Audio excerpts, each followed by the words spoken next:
fans mi ṣí rárá àwọn ṣe òun ìyàwó ǹdó mo fẹ́ gí ẹmọ́dọ̀ ṣọ́ọ̀kì ẹ̀ orí mo ṣe mú dress UK mo ráì iná ẹ̀gẹ́ tí mo máa mo kọ́ adíẹ̀ so calm down mo pátá yẹn òwe àgbọ̀n ológbọ́n àgbọ̀ngbọ̀n ju àgbọ̀n mo fẹ́ já mi alẹ́ mi àgbà ni mo ṣe kí mo ti já pa alright in live in Oz City ọ̀pọ̀ UK ibẹ̀ mo ra ẹ̀kọ́ yìí ọmọ iye mi ẹ̀kọ́ yìí mo rí bẹ́ẹ̀ so mo lè ṣe rí bẹ́ẹ̀ kẹ̀lẹ́ mi fẹ́ rí bẹ́ẹ̀ lásán mo fẹ́ ká mú update kan bí ṣe lọ bẹ́ẹ̀ òwò bá fẹ́ wá sí ibẹ̀ má ká help ẹ̀ wá ṣe ká wá bá ṣe ká ṣe déédéé rẹ̀ mo fẹ́ help wọn sí ọ̀pọ̀ Mama Ondo Africa nítorí tí mo fi ga èyí wọn àjọṣe kí n àyọ̀ ń gbádùn ara wọn ni àyọ̀ ń gbádùn ara wọn ni ọ so bó ṣe lọ yẹn so lónìí bẹ́ẹ̀ mo gbé wọn wá ṣeré wá sí first thing wá kọ́kọ́ ṣeré fẹ́ wá sí UK yìí wọn ga òkìní wá ṣe kí n ọkọ yìí power bank ẹ̀ náà kò neighbor ẹ̀ o ti ṣá ojú o tún di power bank wá sí UK ẹ̀dẹ́ lu power bank ibẹ̀ o dẹ́ mẹ́ra 24/7 ṣe mẹ́rin náà ju tọ́tọ́tọ́ ń bẹ́ ní power bank ẹ̀ náà kò neighbor ẹ̀ ṣe ẹ́ eréjì láfọ̀ yìí o ti marry mú aya ẹ̀ wá sí ibẹ̀ wá àtọkọ ẹ̀ àjọ wá gbé padà ń gbàyà àwọn UK yẹn báàdì ọmọ Nàìjíríà máa pọ̀ ń bẹ́ àmọ́ ti pọ̀ ju máyà dání gata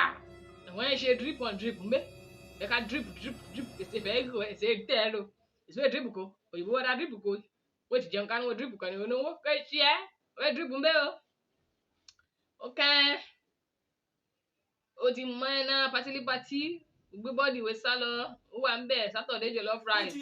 o ẹ̀wọ́ ẹ̀ ṣe pátí jọ̀lọ́ ń bẹ́ o kí wọ́n kẹ́nẹ̀ká waste owó ń bẹ̀ wù Nàìjíríà àwọn ti waste owó yìí pátí wo ti kaṣọ ọ̀run ó wà nkàrà ó jẹ́ sẹ̀rẹ̀mú ẹ̀ṣù pé lè rí sẹ̀rẹ̀mú jẹ́ ń bẹ́ o ẹ̀wọ́ waste owó ẹ̀ṣẹ̀ pátí lastly wọn notice ní fọ ẹ̀dí àwọn yòóyì online yẹn wọn lẹ́hún bẹ́lẹ́bẹ́lẹ́ kan lágbájá àdìbòkò tàmẹ́dọ́ àdìbòkò tẹ́ńtẹ́ńtẹ́ wọn ti jápa fún bẹ́ẹ̀ kí wọ́n ẹ̀ṣẹ̀ àdìbòkò nílẹ̀ lórí àwọn ọ̀dọ́ yẹn wọn kẹ́ ó di pípípí ó di pípípí tàmẹ́dọ́ àdìbòkò wọn àtúnẹ̀ náà ṣe dídán wọn ti gbé bọ́ọ̀dì wọn ti bẹ́ẹ̀ ká ẹ̀ṣẹ̀ àdìbò náà kẹ́ àjọ o àsùnwọ̀n mi Mama Ondo Africa ló bá tó àsìkò ìdìbò wọn wá dìbò wọn di àlọ́ and trust me sí aspect náà bá tó ìgbò àsìkò àti ìdìbò náà máa wá máa di àpàdé máa di àdì ìbò mi kò ẹni mo fẹ́ mú ìbò mi kò sórí ìwọ ìwé ìwò mi tó bá plan àti jápa wọ́n fẹ́ di ìbò 2023 tó bá ti fún UK bẹ́ẹ̀ dọ̀tí drop ẹ̀ ní airport máa di àgbẹ̀ Mama Ondo Africa máa di back to set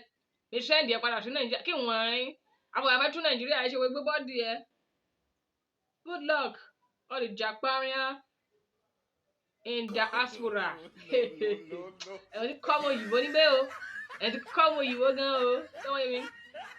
mo lọ́ọ̀bù ẹ̀ gidi gan wọ́n gan fẹ́ jápa ẹ̀ jáun bá ti lè jápa fún mọ́ṣá ajá síbi àti ajá níjàkújà o yóò kẹ́ pẹ́pọ́